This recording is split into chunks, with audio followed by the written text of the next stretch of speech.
আল্লাহ তাআলার কাছে কোনো কিছু চাওয়ার জন্য বা পাওয়ার জন্য আমরা দোয়া বা মোনাজাত করি। এই দোয়া বা মোনাজাতের সঠিক পদ্ধতি কি? এই দোয়া বা মোনাজাতের সুন্নত এবং আদব সমূহ কি কি? আর কোন সময় দোয়া করলে দোয়া কবুল হয় তা নিয়ে আজকের ভিডিওতে গুরুত্বপূর্ণ কয়েকটি কথা বলবো। আপনারা এই গুরুত্বপূর্ণ ভিডিওটি শেষ পর্যন্ত দেখুন। আর ভিডিও দেখার পর অবশ্যই এই গুরুত্বপূর্ণ ভিডিওটি আপনার বন্ধু বান্ধব আত্মীয় স্বজন সবার কাছে শেয়ার করে যাবেন। এক নম্বর, যখন আপনি দোয়া শুরু করবেন তখন আপনার যে দুটি হাত রয়েছে এই দুটি হাত আপনার সিনা বরাবর এভাবে রাখবেন। দুই নম্বর, আপনি যখন দোয়া শুরু করবেন তখন শুরুতেই আল্লাহ তাআলার প্রশংসা করবেন এবং প্রিয় নবী হযরত মুহাম্মদ মুস্তাফা আহমদ মুস্তাফা সাল্লাল্লাহু আলাইহি ওয়াসাল্লামের উপর দুরূদ পাঠ করবেন। আল্লাহ তাআলার প্রশংসা এবং দুরূদ একসাথে আপনি এভাবে বলতে পারেন, আলহামদুলিল্লাহি রাব্বিল আলামিন ওয়াসসালাতু ওয়াসসালামু আলা রাসূলিহিল কারীম। তিন নাম্বার, আপনার হাতের যে তালু রয়েছে এই হাতের তালুকে আপনার চেহারার দিকে এইভাবে প্রশস্ত করে রাখবেন। এভাবে গুছিয়ে না, প্রশস্ত করে এইভাবে সুন্দর করে রাখবেন। চার নম্বর, আপনার হাতের যে আঙ্গুল রয়েছে মোনাজাত বা দোয়া করার সময় আপনার হাতের আঙ্গুলগুলিকে স্বাভাবিকভাবে রাখবেন। একবারে একত্রিত করেও না, আবার একবারে ফাঁকা ফাঁকা করেও না, এভাবে স্বাভাবিকভাবে রাখবেন।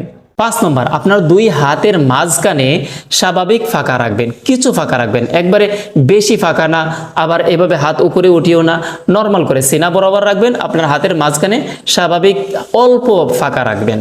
ছয় নম্বর, যখন আপনি দোয়া করবেন তখন আকুতি মিনতি করে মন দিয়ে আল্লাহ তাআলার কাছে চাইবেন।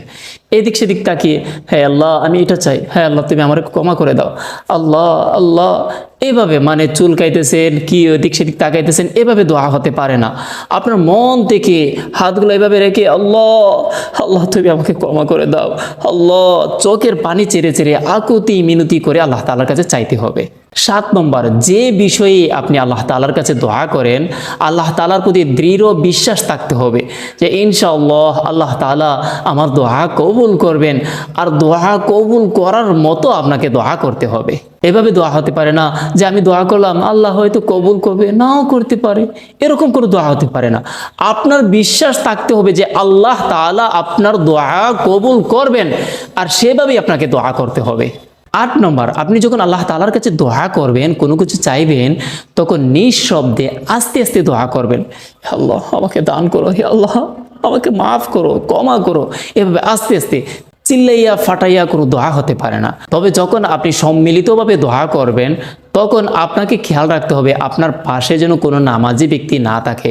আর যদি নামাজি ব্যক্তি আপনার পাশে থাকে, কেহ নামাজে দাঁড়িয়ে আছে, তখন আপনারা সম্মিলিতভাবে দোয়া করলেও দোয়াটা আস্তে আস্তে করতে হবে যাতে করে নামাজে ব্যাঘাত না ঘটে। নয় নম্বর, আপনি যখন দোয়া শেষ করবেন তখন আল্লাহ তাআলার প্রশংসা এবং প্রিয় নবী হযরত মুহাম্মদ মুস্তাফা সাল্লাল্লাহু আলাইহি ওয়াসাল্লামের উপর দরুদ পাঠের মাধ্যমে আপনার দোয়ার সমাপ্তি ঘটাবেন। 10 নম্বর, এখন যখন আপনার দোয়া সমাপ্ত করে ফেলবেন তখন আপনার দুটি হাত এভাবে আপনার মুখের উপর মুছবেন।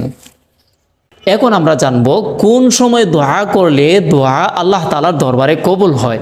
দোয়া কবুল হওয়ার অনেক সময় রয়েছে, তন্মধ্যে গুরুত্বপূর্ণ 3টি সময়ের কথা বলবো।